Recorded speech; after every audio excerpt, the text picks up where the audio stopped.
রাধে রাধে বন্ধুরা, জয় গৌর জয় নিতাই। আজকে তোমাদের একটা যে বিষয় নিয়ে তোমাদের বলবো সেইটা হচ্ছে নাম জপ। হ্যাঁ, নিরন্তর নাম জপ করা, নিরন্তর নাম জপ করলে কি হবে। নিরন্তর তুমি যদি এই হরে কৃষ্ণ মহামন্ত্র যদি জপ করতে পারো, তাহলে অন্য কিছু না করে কেবলমাত্র এই নাম জপ করলে মানুষ অনায়াসে মুক্তি লাভ করতে পারে। নাম উচ্চারণকারীকে দণ্ড দেওয়ার শক্তি না যমরাজের আছে, না কালের আছে। এই মহামন্ত্র যে অনর্গল জপ করে তাকে দণ্ড দেওয়ার শক্তি কাউর নেই, এটাই এখানে বলতে চাইছেন। কাউর এই শক্তি নেই, কালেরও নেই আর যমরাজেরও নেই। যে ভগবানের নাম উচ্চারণ করে ভগবানকে প্রণাম করে না, যে ভগবানকে প্রণাম করে না, ভগবানের নাম উচ্চারণ করে না এবং ভগবানের বিমুখ হয়ে থাকে, তাকে যমরাজ অবশ্যই নরক যন্ত্রণা প্রদান করেন। যদি আপনি নরকে যেতে না চান, তবে সময় থাকতে থাকতে হাতে কাজ করার সঙ্গে সঙ্গে মুখে সর্বদা নাম জপ করার অভ্যাস করুন। ভগবান তো ভজনা করে ভগবানকে প্রাপ্ত করার জন্যই এই দুর্লভ মনুষ্য জন্ম দিয়েছেন, কিন্তু এই বিষয়ে আমরা ধ্যান দিই না। অনেকে বলেন নাম জপ করার মতো সময় নেই। এই জন্য মহাপুরুষগণ বলেছেন, সময় বেশি না থাকলে সকালে ঠাকুর ঘরে বসে কিছুক্ষণ নাম জপ করে নিন।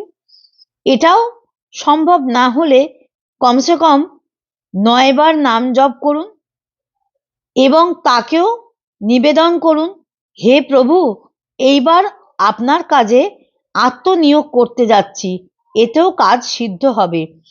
তবে ওঙ্কারনাথ সহস্র বাণী অনুযায়ী গৃহস্থ মানুষের প্রতিদিন কমপক্ষে 1728 বার এবং সন্ন্যাসীদের কমপক্ষে 6912 বার নাম জপ করার প্রয়োজন বলেছেন।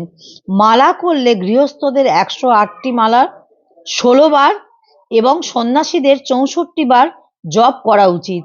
এই নাম জপ করার একটি সুবিধা হচ্ছে এতে কোনো বিধি নিষেধ নেই।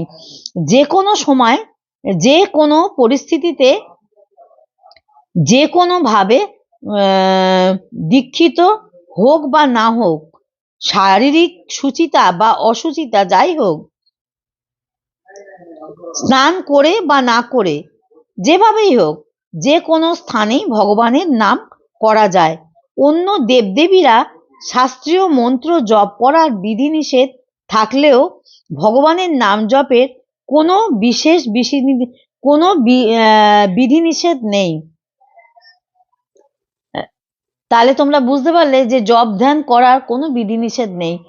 তোমরা যখন খুশি জপ ধ্যান করতে পারো, স্নান করো আর না করো, মাথায় গঙ্গা জল ছিটিয়ে শুদ্ধ বস্ত্রে, অবশ্যই শুদ্ধ বস্ত্রে, জামা কাপড়টা যেন একটু পরিষ্কার হয়। এটা এখানে বলেনি, এটা আমি বললাম যে শুদ্ধ বস্ত্রে করাটা ভালো, কাঁচা কাপড়ে করাটা ভালো নাম জপ করা, তাতে তোমার মনের পবিত্রতা আসবে। পরিষ্কার পরিচ্ছন্ন এমন একটা জিনিস না, তাতে মনের পবিত্রতা আসে। তুমি যদি পরিষ্কার পরিচ্ছন্ন না থাকো, তাহলে তুমি যে ঈশ্বরকে ডাকবে, তোমার মনের পবিত্রতাটা আসবে না। স্নানটা যার জন্য আমাদের করতে হয়। এবার তুমি যদি তোমার শারীরিক কারণে যদি না করতে পারো, তাতে কোনো অসুবিধা নেই। তার জন্য তুমি জামা কাপড় ছেড়ে মাথায় একটু গঙ্গা জল ছিটিয়ে তুমি নাম জপ করতে পারো, মালা করতে পারো, কোনো অসুবিধে নেই।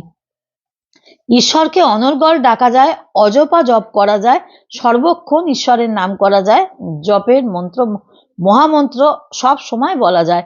এর জন্য কোনো আলাদা করে বিধিনিষেধ নেই। তুমি রান্না করতে করতে বলতে পারো, কাজ করতে করতে বলতে পারো, শুয়ে শুয়ে বলতে পারো, যখন খুশি তুমি বলতে পারো। কিন্তু যখন তুমি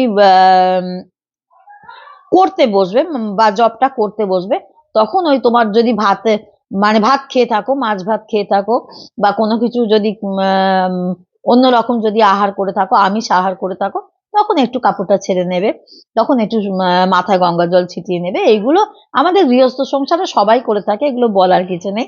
বন্ধুরা, তোমরা সকলেই জানো। আচ্ছা, ঠিক আছে, ভিডিও আর বড় করব না, ছোটর উপরেই থাকবে। তোমরা ততক্ষণ সকলে ভালো থেকো, সুস্থ থেকো। জয় গুরু, জয় নিতাই, রাধে রাধে।